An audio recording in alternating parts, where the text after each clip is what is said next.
পরশুদিন বন্ধের দিন মহেশখালীপুর হাই স্কুলে যে দুর্ঘটনা বলবো না, প্রধান শিক্ষকের উপর আক্রমণ হয়েছে এবং সেটা প্রাণঘাতী আক্রমণই বলা যায়। তার প্রতিবাদে আজকে মূলত ছাত্রছাত্রীরা এখানে ডেপুটেশন দিয়েছে এবং তারা রাস্তা অবরোধ করেছিল। কতক্ষণ রাস্তা অবরোধ ছিল? রাস্তা অবরোধ মোটামুটি ঘন্টাখানেক। আর ডেপুটেশন দিয়েছে মূলত পড়ুয়াদের দাবি কি? পড়ুয়াদের দাবি অভিযুক্তকে অবিলম্বে গ্রেপ্তার করতে হবে এবং তার উপযুক্ত সাজার ব্যবস্থা করতে হবে, এবং সে একজন প্যারা টিচার তাকে বরখাস্ত করতে হবে। স্বভাবতই ছাত্রছাত্রী যারা দেখবে যে প্রধান শিক্ষকের উপর আক্রমণ করছে, তার ক্লাস করতে দ্বিধাগ্রস্ত হবে। সাধারণত এই দাবিটা স্বতঃস্ফূর্তভাবেই ছেলে মেয়েদের কাছ থেকে উঠে আসছে যে তাকে যেন বরখাস্ত করা হয়, তাকে যেন ক্লাসরুমের মধ্যে আর না দেখতে পায়।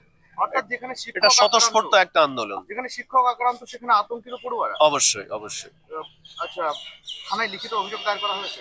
হ্যাঁ, থানাতে বিদ্যালয়ের পক্ষ থেকে জোরালো কোনো লিখিত আমি দেখতে পাইনি, তবে আমরা শঙ্করের বন্ধু হিসেবে, এবং আমিও একজন প্রধান শিক্ষক, শঙ্কর আমি এই স্কুলেরই প্রাক্তন ছাত্র, যার ফলে আমাদের রাজ্যে যে প্রধান শিক্ষক সংগঠন আছে ASFHM, তারা আমরা শঙ্করের পাশে দাঁড়িয়ে তার যাতে সুবিচার পায় শঙ্কর, সেই ব্যবস্থা আমরা করব। আমরা গতকাল এসেছিলাম, আমরা 12 জন প্রধান শিক্ষক, BDO office, SI office, Islampur থানা, অনেকক্ষণ আমরা আমাদের স্মারকলিপি দিয়েছি।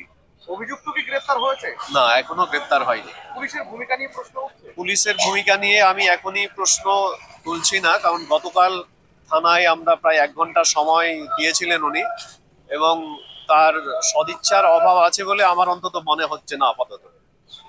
গ্রেফতার এখনো হয়নি? না, গ্রেপ্তার এখনো হয়নি। তিনি তার বিভিন্ন সোর্স মারফত চেষ্টা চালিয়ে যাচ্ছেন। আশা করা যায় অচিরেই ধরা পড়বেন। আপনার নাম? আমার নাম গোলাম রহমান। আমি প্রধান শিক্ষক, চুয়াপাড়া দুর্লভের পাড়া বিদ্যানিকেতন, এবং আমি প্রধান শিক্ষকদের সংগঠনের একজন সদস্য। এই দমকল সাব ডিভিশনের প্রধান শিক্ষক সংগঠনের আমি সেক্রেটারি।